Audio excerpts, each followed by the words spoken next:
बिहार के एक गांव की कहानी। कक्षा 9 पाठ 1। यह पाठ जो है अर्थशास्त्र का है, जो बिहार बोर्ड के विद्यार्थियों के लिए प्रश्न उत्तर की श्रृंखला लेकर मैं उपस्थित हुआ हूं और मेरे YouTube चैनल का नाम है न्यू एजुकेशन पॉइंट। तो चलिए प्रारंभ करते हैं प्रश्न उत्तर की श्रृंखला को। पहला प्रश्न है, उत्पादन के प्रमुख साधन कितने हैं? तो 5 हैं। दूसरा प्रश्न है, उत्पादन का अर्थ है उपयोगिता का सृजन करना। उत्पादन का निष्क्रिय साधन है भूमि। आगे प्रश्न है, निम्नलिखित में भूमि की विशेषता कौन है? यह नाशवान है। और साथ भूमि का तात्पर्य है प्राकृतिक प्रद सभी निःशुल्क वस्तुओं से। आगे प्रश्न है, निम्नलिखित में कौन उत्पादक है? तो बढ़ई को उत्पादक कहा गया है। आगे प्रश्न है, उत्पादन का साधन है श्रम। आगे प्रश्न है, निम्नलिखित में कौन पादप का साधन नहीं है? तो उपभोग। निम्नलिखित में कौन पूंजी है? किसान का हल। जो व्यक्ति व्यवसाय में जोखिम का वहन करता है उसे कहते हैं हम साहसी। जैसे आप कोई व्यापार करते हैं, अगर नाफा और नुकसान होता है तो वो कौन सहता है? वही साहसी व्यक्ति। आगे प्रश्न है, निम्नलिखित में कौन साम के अंतर्गत आता है? तो वह शिक्षक द्वारा अध्यापक आता है। आगे है पहला प्रश्न, श्रम को उत्पादन का सक्रिय साधन कहा जाता है। श्रम को क्या कहा जाता है? उत्पादन का सक्रिय साधन कहा जाता है। शिक्षक के कार्यों को मानसिक श्रम कहा जाता है और शिक्षक मानसिक और शारीरिक दोनों तरह से मेहनत करता है अपने विद्यार्थियों के लिए। आगे प्रश्न है, मशीन व यंत्र अर्थव्यवस्था के भौतिक पूंजीगत साधन है।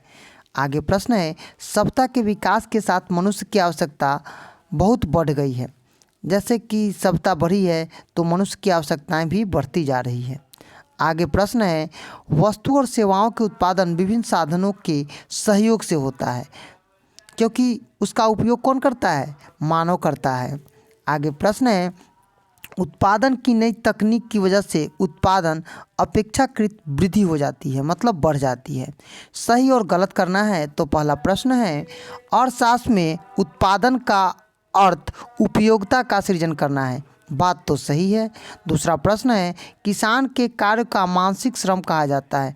नहीं, ये गलत है। इसे शारीरिक और मानसिक सब तरह से क्या करता है? किसान मेहनत करता है। तीसरा प्रश्न है, अर्थशास्त्र के प्रमुख तत्व प्राकृतिक साधन भौतिक साधन है। एकदम सही है। चौथा प्रश्न है, ब्रिटेन की आर्थिक व्यवस्था विकसित है। सही है। और पांचवा प्रश्न है, भारतीय अर्थव्यवस्था का मिश्रित अर्थव्यवस्था नहीं है। नहीं, यह गलत है। अब मिलान करना है। भूमि का श्रमिक लगान है। आगे है, श्रम का श्रमिक मजदूर है। पूंजी का श्रमिक ब्याज है और व्यवस्थापक का श्रमिक वेतन होता है। साहसी श्रमिक का लाभ होता है। पहला अति लघुत्तरीय प्रश्न करेंगे, उत्पादन से आप क्या समझते हैं? तो समझेंगे उत्पादन क्या है। अर्थशास्त्र में उत्पादन का अर्थ होता है उपयोगिता का सृजन करना। उत्पादन का अर्थ है भौतिक वस्तु का निर्माण करना, वस्तु पदार्थ के रूप में स्थान या अधिकार में परिवर्तन लाकर उन्हें उपयोगी बनाना देना ही उत्पादन कहलाता है। जैसे कोई बढ़ई किसी पेड़ को काट छाँट कर टेबल कुर्सी या कोई भी चीज़ निर्माण कर देता है तो ये क्या कहता है? उत्पादन कहलाता है। दूसरा प्रश्न है, उत्पादन तथा उपभोग में अंतर कीजिए। उत्पादन तथा उपभोग में अंतर है। उत्पादन में उपयोगिता का सृजन होता है, लेकिन उपभोग में उत्पादित वस्तुओं का प्रत्यक्ष रूप में मानव की आवश्यकताओं की पूर्ति के लिए उपयोग किया जाता है। आगे प्रश्न है, उत्पादन के विभिन्न साधन कौन हैं? तो उत्पादन के विभिन्न साधन हैं भूमि, श्रम, पूंजी, व्यवस्था और संगठन, उद्यमी और साहस। आगे प्रश्न है, फतेहपुर गांव के लोग का मुख्य पेशा क्या है? तो फतेहपुर गांव के लोगों का मुख्य पेशा कृषि है और वह कृषि कार्य में ही लगे रहते हैं।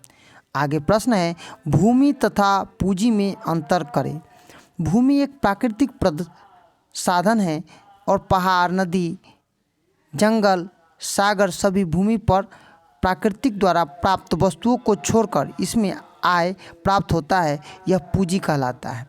आगे प्रश्न है, क्या सिंचाई क्षेत्र को बढ़ाना महत्वपूर्ण है, क्यों? भारत एक कृषि प्रधान देश है। यहाँ की अधिकांश आबादी कृषि पर निर्भर करती है। इस कारण से सिंचाई क्षेत्र का अगर बढ़ावा किया जाएगा तो भारत में कृषि क्या हो जाएगी, मानसून पर आश्रित नहीं रहेगी और यह बहुत ही महत्वपूर्ण हो जाएगी। आगे प्रश्न है, उत्पादन में पूंजी का क्या महत्व है? तो उत्पादन के साधन में पूंजी की अपनी एक महत्वपूर्ण भूमिका है। बिना पूंजी के किसी वस्तु और सेवाओं का उत्पादन कर पाना संभव नहीं है। तो हम लोग आज बिहार के एक गांव की कहानी कक्षा 9 पाठ 1 अर्थशास्त्र का पाठ किए हैं प्रश्न उत्तर। तो चैनल को सब्सक्राइब कीजिए, लाइक कीजिए और इसी तरह से आप प्यार बनाए रखिए। मैं आपके लिए अगला वीडियो पार्ट 2 लेकर आऊँगा जो कि पार्ट 2 का होगा। धन्यवाद।